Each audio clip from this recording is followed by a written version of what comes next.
সারা পশ্চিমবাংলার মানুষ বুঝে গেছে শুভেন্দু ধর্ম নিয়ে রাজনীতি করে, এটা বুঝে গেছে।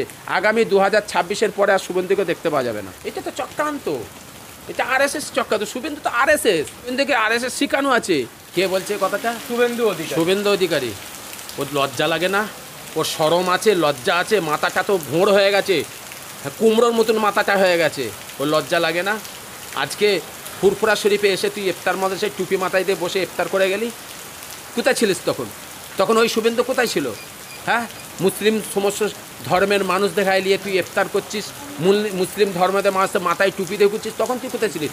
তখন হিন্দু খাতরাতে ছিল না, তখন হিন্দুকে অসম্মান করা হয় না। হ্যাঁ, রুটি শাখাটা বন্ধ করতে বলুন শুভেন্দুকে। শুভেন্দু যে ধর্মকে নিয়ে যে রাজনীতি রুটি শেখছে, এইটা বন্ধ করুক এবং ওপেন রাজনীতিতে নামতে বলো, ভালোভাবে রাজনীতি করতে বলেন। আমার রাজ্যেতে সম্প্রীতিটাকে নষ্ট করতে বারণ করুন। আমি অনুরোধ করব শুভেন্দুকে যে আমার রাজ্যের সম্প্রীতিকে তুমি নষ্ট করোনি, আমার রাজ্যের সম্প্রীতিটাকে ঠিক রাখতে দাও। তুমি আজকে এরমভাবে বিভিন্ন মানুষকে হিন্দু সম্প্রদায়ের ভাই দেখারে উস্কানো হচ্ছে। এই কী ধরনের উস্কানো?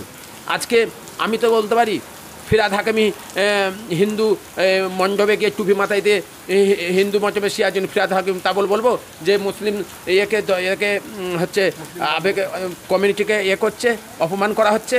সে তার যেতে পারে, তার ইচ্ছা, তার ইচ্ছা সে যেতে পারে।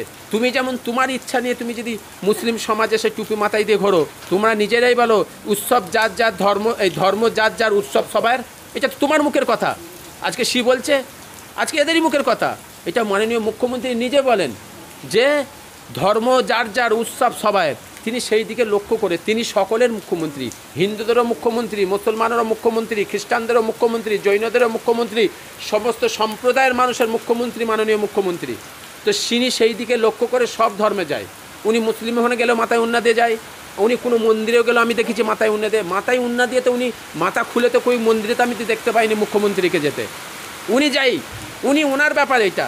তুমি যেমন টুপি মাথায় দিয়ে মুসলমানের এখানে যাচ্ছ, তুমি তোমার হিন্দু সম্প্রদায় যে মন্দিরে যাচ্ছ সেও যাচ্ছে। তো এইটা গেলে তুমি ধর্ম মানে রাজনীতি করছে কেন? এই রাজনীতি খেলা বন্ধ করো। আর শুভেন্দুর আগামীতে 2026-এ এই শুভেন্দুর রাজনীতি খেলা বন্ধ হয়ে যাবে। অপেক্ষা করুন, কেন শুভেন্দুর ব্যাপার সারা পশ্চিমবাংলার মানুষ বুঝে গেছে শুভেন্দু ধর্ম নিয়ে রাজনীতি করে, এটা বুঝে গেছে। আগামী 2026-এর পরে আর শুভেন্দুকে দেখতে পাওয়া যাবে না। তাহলে কি RSSকে শুধু মাদাকার খুশি করার জন্যই করছে এই কাজ? একদম, এটা তো চক্রান্ত, এটা RSS চক্রান্ত। শুভেন্দু তো RSS, ও তো RSS-এর মধ্যে ঢুকে গেছে। শুভেন্দুকে RSS শিখানো আছে যে তুমি সবসময় বিভ্রান্তি কথা বলো, এদের হারে অন্যদিকে ভাবতে দেবে না, এদের গ্যাসের কথা ভাবতে দেবে না। গ্যাসের দাম বেড়ে গেছে, পেট্রোলের দাম বেড়ে গেছে, রোজগার নেই, মানুষ খেতে পাচ্ছে না, তোমার পাশে তোমার আর এক ভাই খেতে পাচ্ছে না, এইসব না বলে কেউ। শুধু এইসব হিন্দু মুসলিম করতে থাকে, এই তো ব্যাপার, আর অন্য কিছু নেই। এটা RSSকে খুশি করা হচ্ছে এবং বিজেপিকে খুশি করা হচ্ছে যদি বিজেপি ওকে একটা ভালো পোস্ট দেয়, কিন্তু দেবে না।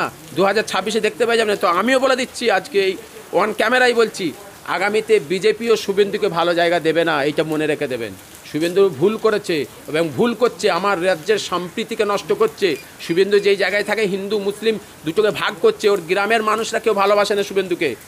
শুভেন্দুর গ্রামের মানুষ হিন্দু ভাইয়েরা শুভেন্দুকে ভালোবাসে না, কারণ তারাও বুঝে গেছে শুভেন্দু হচ্ছে হিন্দু মুসলিমকে ভাগ করছে। এই ভাগ আমরা কেউ করতে দেবো না।